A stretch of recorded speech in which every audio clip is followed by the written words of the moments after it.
जय हिंद दोस्तों, welcome to education group. दोस्तों, आज की इस वीडियो में हम खिलजी वंश के बारे में जानेंगे।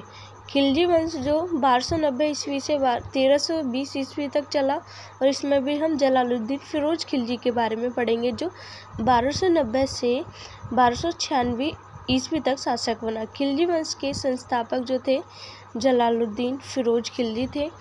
इन्होंने जनता के इच्छाओं के अनुरूप ही शासन किया। ये उदारवादी शासक थे और इन्होंने दक्षिण भारत विजय के लिए अपने भतीजे या दामाद अलाउद्दीन खिलजी को भेजा।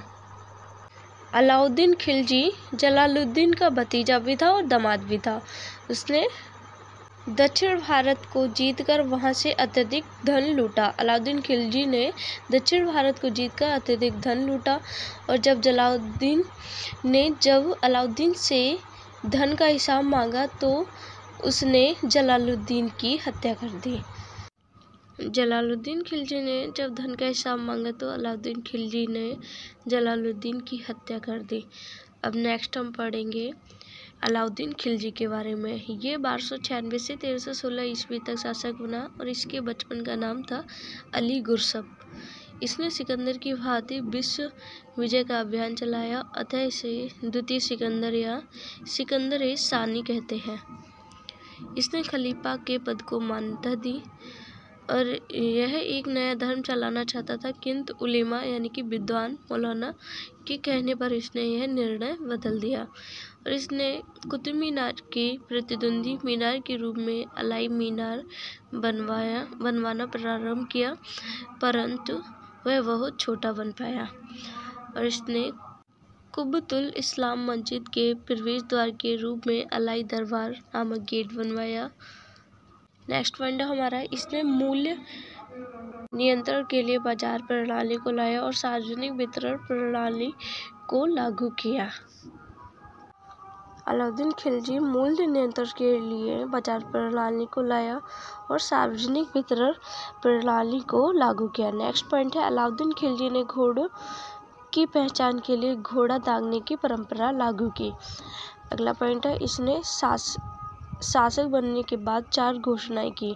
वो इस प्रकार है, पहली है स्थायी गुप्तचर की स्थापना, दूसरी है दान में दी गई भूमि को खालसा भूमि में परिवर्तित करना यानी कि सरकारी भूमि में परिवर्तन करना, तीसरा है मद्यपान यानी कि नशा या शराब पर प्रतिबंध, चौथा है छोटे त्योहार तथा अमीरों के मिलने पर प्रतिबंध लगा दिया। ये 4 घोषणाएं की अलाउद्दीन खिलजी ने शासक बनने के बाद। और अलाउद्दीन खिलजी के समय 4 प्रमुख कर थे। पहला था जजिया, जकात, खरात, खुम्स।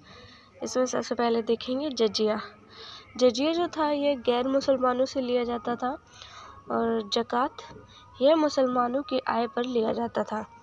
खरात, अगला नेक्स्ट खरात था, यह मुसलमानों की भूमि कर था, मुसलमानों का भूमि कर था। चौथा खुम्स, यह सैनिकों से लूट पर लिया जाने वाला कर था। मकान पर घरी तथा चरागाह पर चरी नामक कर लिया जाता था। नेक्स्ट हम पढ़ेंगे कुतुबुद्दीन मुबारक शाह खिलजी के बारे में। इसने 1316 ईस्वी से 1320 ईस्वी तक शासन किया है। इसने खलीफा के पद को मान्यता दी। यह दरबार में कभी कभी महिलाओं के वस्त्र पहनकर आता था एवं कभी कभी निर्वस्त्र आ जाता था। कुतुबुद्दीन मुबारक शाह खिलजी से पहले अलाउद्दीन खिलजी शासक था, उसकी मृत्यु 1316 ईस्वी में हो गई थी। नेक्स्ट पॉइंट है, खुसरो खान ने इसकी हत्या 1320 ईस्वी में कर दी। खुसरो खान ने 1320 ईस्वी में कुतुबुद्दीन मुबारक शाह की हत्या कर दी। खिलजी वंश का सेनापति था गाजी मलिक ने खुसरो खान की हत्या कर दी और खुद शासक बन गया। इस प्रकार खिलजी वंश का अंत हो गया, और जो खिलजी वंश का कार्यकाल था वो सबसे छोटा कार्यकाल था। खिलजी वंश का कार्यकाल दिल्ली सल्तनत में सबसे छोटा कार्यकाल रहा। खिलजी वंश के शासक निम्न कबीले से संबंध रखते थे। खिलजी वंश के जो भी शासक थे वो निम्न कबीले से संबंध रखते थे।